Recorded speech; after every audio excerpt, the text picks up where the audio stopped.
Good morning, students. Now, as you know that we have completed the refraction at the plane surface. So, today we proceed to our next topic, that is the refraction at the curved or spherical surfaces. First of all, I want to introduce the spherical surface or the curved surface. Look, the spherical surface of the curve or the curved surface is made up of a denser medium. This is a denser medium. This is air. I just write here, this is mu1, this is mu2. Obviously, mu2 is greater than mu1. Here also, this is mu1 and this is mu2. Alright? These two are the surfaces. Now, look, this is the curved surface. This is the curved surface. This is made up of the denser medium. Okay? The curved surface that is made up of the denser medium, normally glass. And this is made up of the denser medium whose refractive index is mu2. Now, if the curved surface is curved outward in the rarer medium, mind this, if the surface is curved outward in the rarer medium, then it is known as the convex refracting surface. So what is convex refracting surface? The surface which is curved outward in the rarer medium. And on the contrary, if the surface is curved inward in the rarer medium, it is a concave surface. Basically, this is the difference between the convex and the concave refracting surfaces. This whole thing is made up of a denser medium, transparent medium, maybe glass. Here also it is made up of glass, suppose. Fine. Now, let us now discuss some important points regarding these surfaces. Okay. So, here we are starting some, I write here, important terms. Let us define some important terms. Number one, first we are starting with the pole, that is P. Pole. I have marked here in both. Pole is P. What is pole? Pole is the imaginary central point. It is the central point, it's an imaginary point. No such point exists. So it is a central imaginary point on the spherical surface or the curved surface. Right, from which all the distances are measured. Okay, it is a central imaginary point on the refracting curved surface or spherical surface from which all the distances are measured. Then here is C. Now, number 2, center of curvature, C.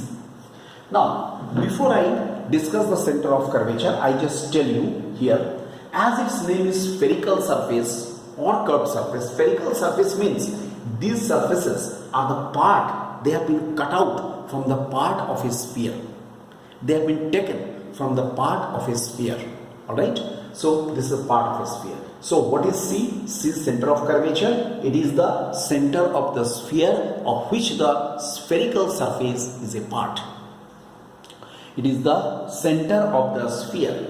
So again I repeat, it is the center of the sphere of which the spherical surface is a part.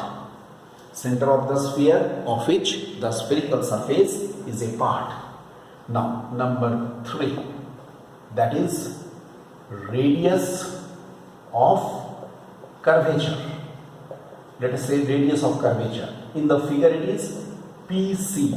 It is indicated by capital R. PC.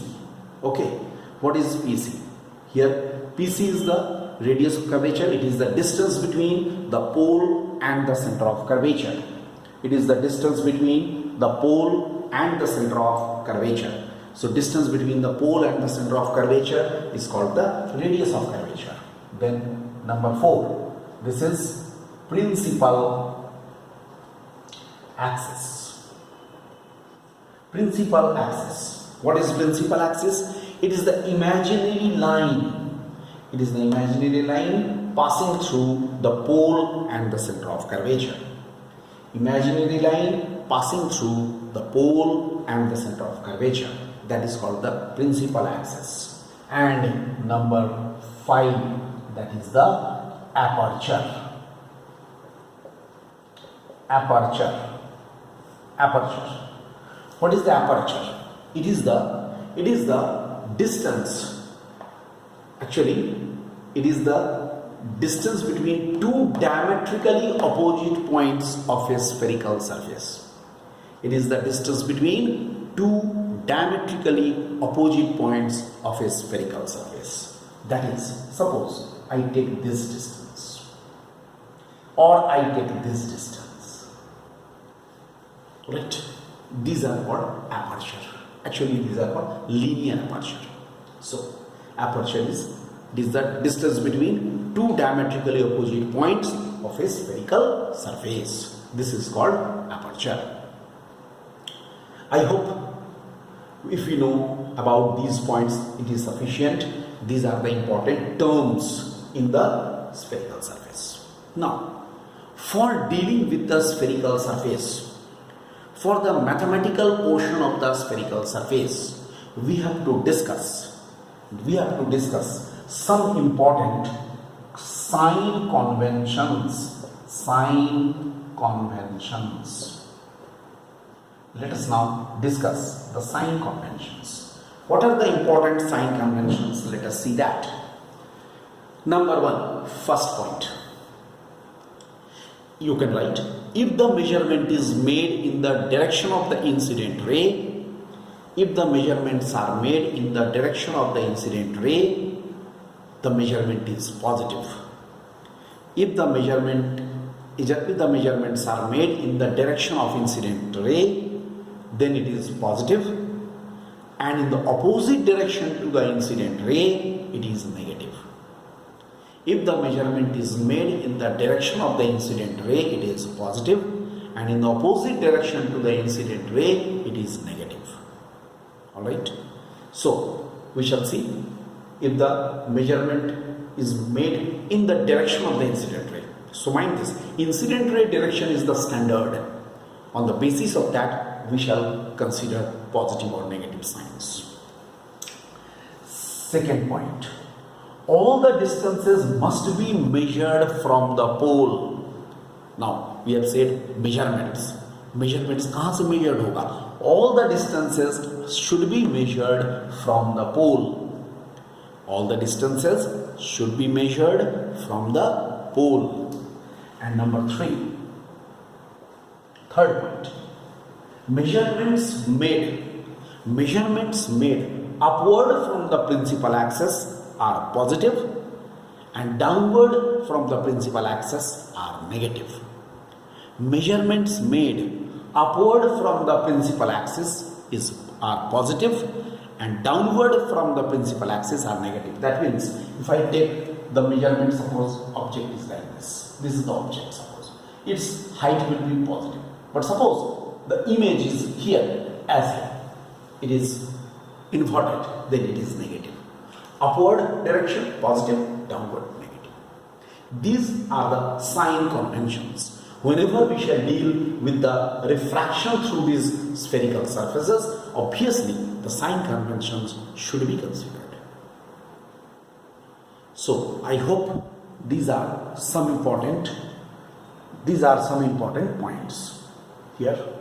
Okay, so these are some important points of the refracting surfaces. Now I will do the refraction through the spherical surfaces. That is it's you can say mathematical portion. Okay, in the next lecture.